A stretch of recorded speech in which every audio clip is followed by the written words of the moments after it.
Look who's watching me set up. Yeah, look who's watching me set up. Yeah. Hey, Jax. Should we do your video? Come here. Come here. Come on. I'm gonna start training him to get up on the couch by himself. Come on. Come on. Good boy. He's like, we'll go halfway, but that's about it. Come on. Get up. Get up. Get up. Good boy. Good job. Okay. See, this is a slippery slope though. I need to catch him if he tries to do this. Come here, be social. Come over here. Come over here. Come here. Good boy. Come closer. Come cuddle with mommy. Good boy. Good job. Okay, this is a bit of a slippery slope because now that I've invited him up on the couch and let him jump up on the couch, he's probably going to try and jump on it by himself. So I need to be clear that that is not okay for him to make that decision, and he can only come up when he hears me pat the couch and say come up. With that being said, oh, sorry, I have a bruise on my leg. He just hit it with that, ow, that ring. Okay, so here we are concluding his, what week are you? What week are we on? His 18th week of life? Is that correct? Oh, buddy. Your mommy's failing at math. Or is this your 19th week? I think this is your 19th week. Because 20 weeks divided by 4 will be 5 months. Because you're going to be 5 months old next week. So, we're concluding his 18th week of life. So, he's 19 weeks old today. Oh boy, you are getting to be big. So, that being said, his height now is... Whoa, buddy, you dropped your ring. Is that good? His height hasn't changed much still. I could not get a very good reading because he kept walking around when I was trying to measure his shoulder. But he, my estimate is that he is 18.5 inches at the shoulder. And for his weight, he is 34 pounds even, so that is pretty awesome. He is gaining weight like crazy. And I think he's getting longer, you know, from nose to tail. I think that's really, really taking off here. So you might notice that his collar is not on. That is because his fur is getting a little messed up where the collar's been sitting. So I'm just leaving a slip collar on so I can still get a hold of him if I need to. And then I can give his fur a chance to kind of reset itself. And, but if I'm gonna go outside with him or take him anywhere, I'm putting the collar back on. It's just if we're in the house and we're not going anywhere, then I think I'm gonna leave the collar off for a little bit. Yeah, buddy. And as for potty training, nothing new. Not at all. I want to say he's housebroken, but like I said, I've not given him enough trust to test that, and it might not be smart to trust him with that yet. I mean, it's probably very possible that he's house trained at almost 5 months old, but you just don't want to push it because if he has an accident, then it sets him back a little bit. So it's easier just to keep taking him out so that you don't need to worry about him having an accident.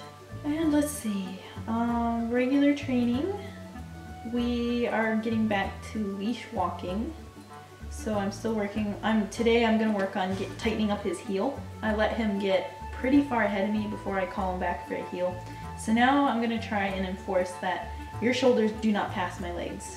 So we're going to give that a shot today. And then I'm just, you know, still doing regular manners and house training. And by house training, I don't mean potty training, I mean being a normal dog around the house and not chewing things you're not supposed to and all that kind of stuff. So, you know, we've been working on off. Off is a big one. He likes to jump up a lot, especially if you're carrying something in the kitchen. He wants to see what it is, so we're slowly working on getting him to stay down. Use your nose, sniff, look, but don't jump. And I think that's been it for training. I haven't taught him really any new commands. I feel like I've taught him most of everything he needs to know at this point. And I'm not really interested in teaching him too many more like tricks. So at this age, I just really want to focus on making sure that he's polite. You know, not jumping up on people, not chewing things he's not supposed to. So that's where all my training energy is going right now. And I guess we'll go to extra information now. Yeah. Hi, buddy. You're being cute. Come here. Come here. Good. Whoa. Here. Yes. Oh, yes. Oh, Oh, kisses. Oh, puppy kisses. Ooh, that was a big shark. Yeah. But I have to, oh, here's his cuts here. They're kind of, ooh, sorry, they're a little tender. They're scabbing up. I don't think they're infected. They look kind of dark and swollen, but they're not leaking, they're not weeping. So I'm gonna assume that this just naturally looks kind of bad when it's getting towards the end of the healing process. So I'm still keeping an eye on it, so we'll see.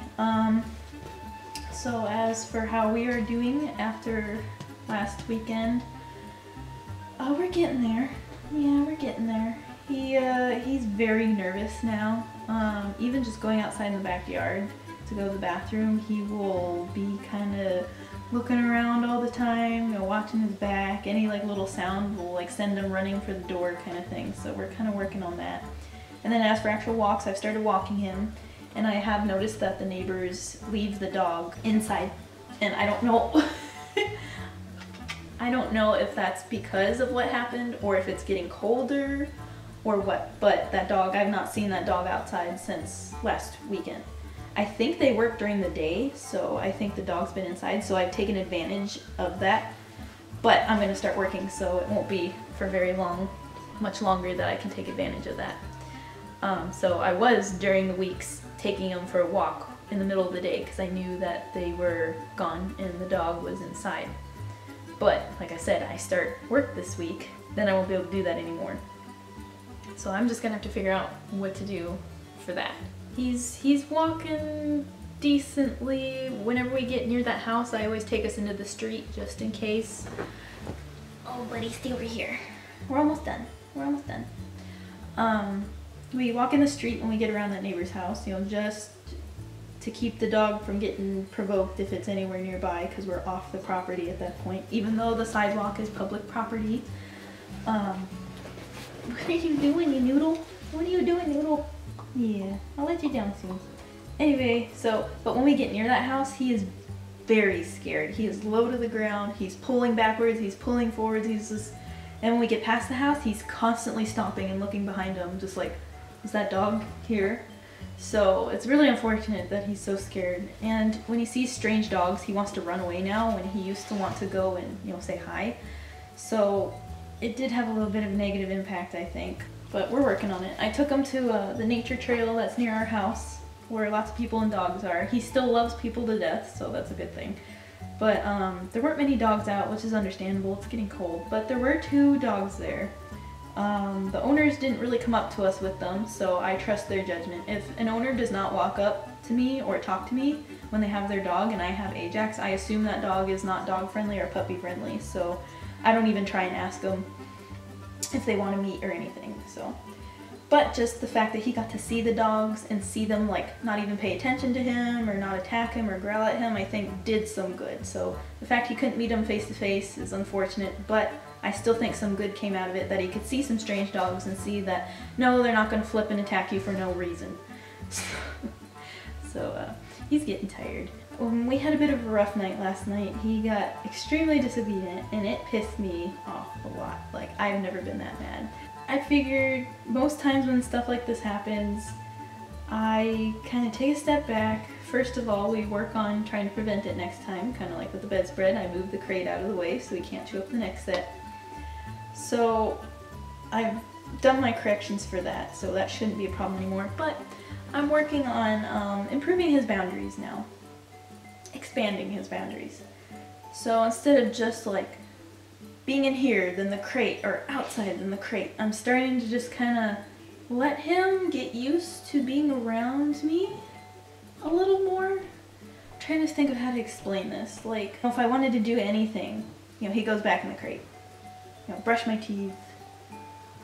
I don't know, stuff like that. So like this morning, you know, I'd be taking a shower. So I would put him in his crate, then I'd get all my clothes out and get ready, you know, to set everything up in the bathroom. And this time I let him follow me around before I put him in the crate. I let him watch me open my drawers and get the clothes out and walk into the bathroom, get everything set up. Then I put him in the crate right before I took a shower. So I'm starting to work on expanding that. Let him hang out a little bit longer, you know, see some different things, smell some different things. I think that's making him happier in the long run. You know, he just doesn't feel so isolated. And it makes him a little bit calmer. The more he spends time out of the crate and around us in our daily lives, the easier it gets. And that makes a lot of sense. The end goal is to have a dog that can fit in your life, you know, without any inconvenience.